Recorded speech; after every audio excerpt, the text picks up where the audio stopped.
शिवाय नमस्तु श्री शिवाय नमस्तु। सती कथा में कही थी कि नवरात्रे एकम से प्रारंभ नहीं होते, अरे अमावस्या की रात्रि से प्रारंभ हो जाते, इसलिए इसको कहते हैं नवरात्रे। क्योंकि नवमी के दिन माता जी का विसर्जन हो जाता है, जवारों का विसर्जन हो जाता है, व्रत करने वाले कन्या पूजन भोजन भंडारा कराकर विराम दे देते हैं। तो नवमी की रात्रि उसमें नहीं जुड़ा पाता, उसमें रात्रि अगर जुड़ती है तो ये अमावस्या की रात्रि से जुड़ना प्रारंभ होता है, तब जाकर वो नवरात्रि पूर्ण हो पाती है। पितृलोक में पितृ जैसे निवास होकर भी इंतजार करते हैं। 4 नवरात्रे हैं तो 4 ही श्राद्ध हैं। आज मौनी अमावस्या है, श्राद्ध का विराम हो जाता है और कथा अर्थात नवरात्रे प्रारंभ हो जाते हैं दूसरे दिन।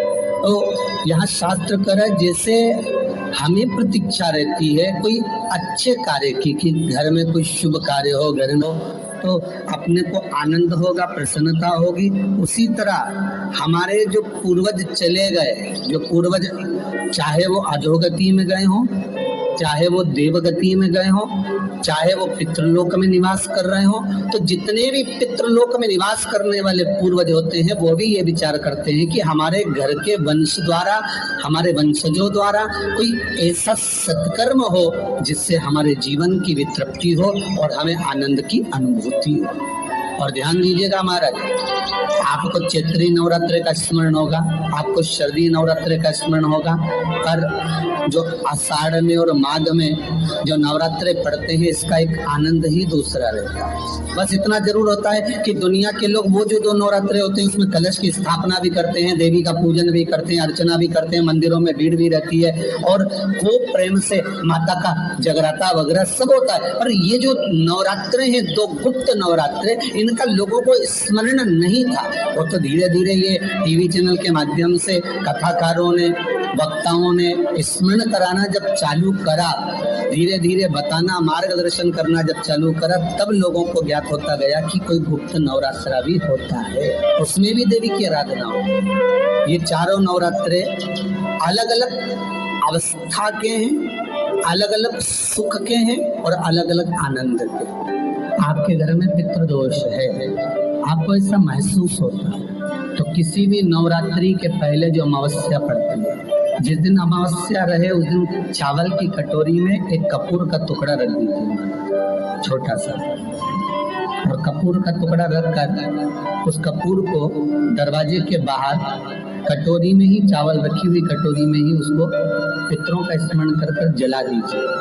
और जलाने के बाद उस चावल को कहीं भी किसी भी वृक्ष की छांव में पक्षियों के लिए डाल दीजिए। शिव महापुराण की कथा कहती है, अगर मान लो पितृ आपको कष्ट दे रहे हैं, पितृ आपको तकलीफ दे रहे हैं, कोई काम नहीं होने दे रहे हैं, या कहीं आपको ऐसा लगता है कि पितरों का दोष है, तो वो पितृ दोष देवी, अब ये जो आप करेंगे ये कब कर रहे हैं? अमावस्या के दिन आप उसको रख रहे हैं, अमावस्या के दिन उसको रखकर रात भर आपने रखा कपूर के साथ में, सुबह एक उसी दिन उसको जलाकर आपने पटक दिया, अर्थात उससे देवी और पितृ इन दोनों का आशीर्वाद जो प्राप्त होता है, तो घर में से पितृदोष समाप्त होकर लक्ष्मी की वृद्धि प्रारंभ हो जाती है, कार्य में सिद्धता आ जाती है। और नवरात्रे में भी देवी की आराधना का एक स्मरण का सुख है महाराज।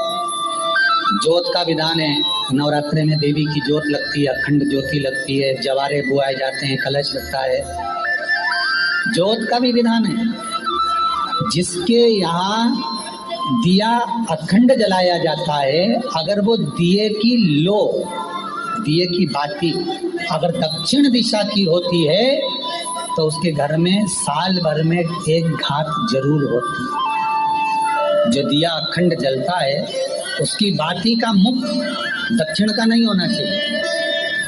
अगर आपने देवी भागवत का स्मरण कराओ, देवी भागवत को अगर सुना हो, तो देवी भागवत में स्पष्ट किया गया कि पूर्व की ओर मुख करा हुआ दिया, अर्थात पूर्व की ओर ज्योत जो जलाई जाती है वो संपदा की वृद्धि करती है।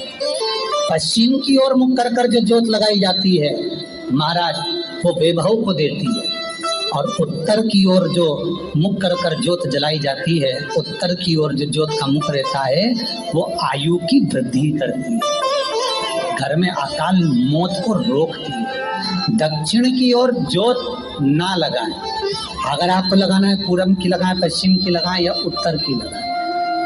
और जितने दिन महारानी जगदम्बा जगतधात्री दुर्गा भवानी चैत्र नवरात्रे में, शरदी नवरात्रे में, आषाढ़ी नवरात्रे में, आदिक पौष नवरात्रे में हम जगत जननी जगदम्बा की जब स्थापना करते हैं या हम नूतन घर का प्रवेश करते हैं या गणेश जी की स्थापना करते हैं या कोई दुकान को प्रवेश करते हैं या कोई शुभ कार्य करने के लिए अग्रण्य होते हैं, तो हम कलश की स्थापना क्यों कर?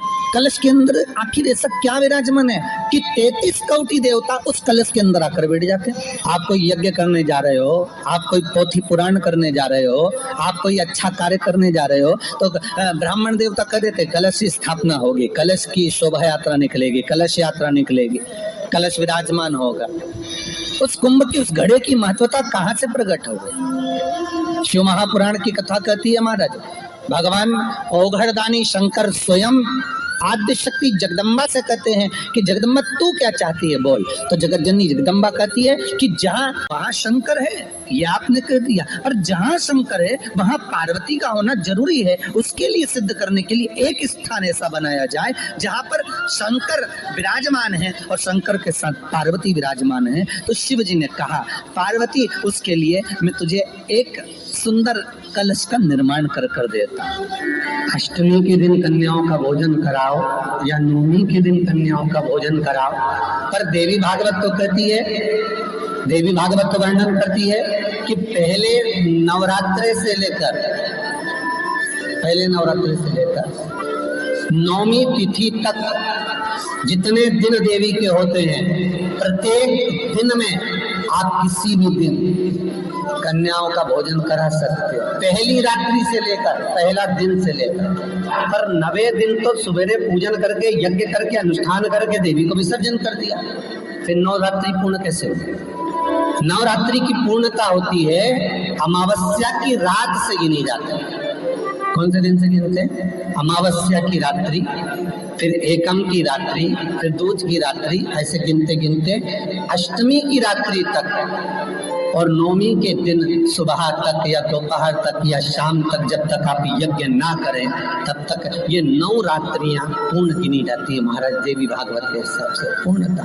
अब हमने कन्या भोजन का जो क्रम बनाया, अष्टमी के दिन करा देंगे, नवमी के दिन करा देंगे, इस तिथि को करा देंगे, पर भाव देखिए, शास्त्र कहता है भूखे को भोजन जब कराइए जब उसको भूख लगी हो, और ऐसों को कराइए जिसको जरूरत पड़ रही है।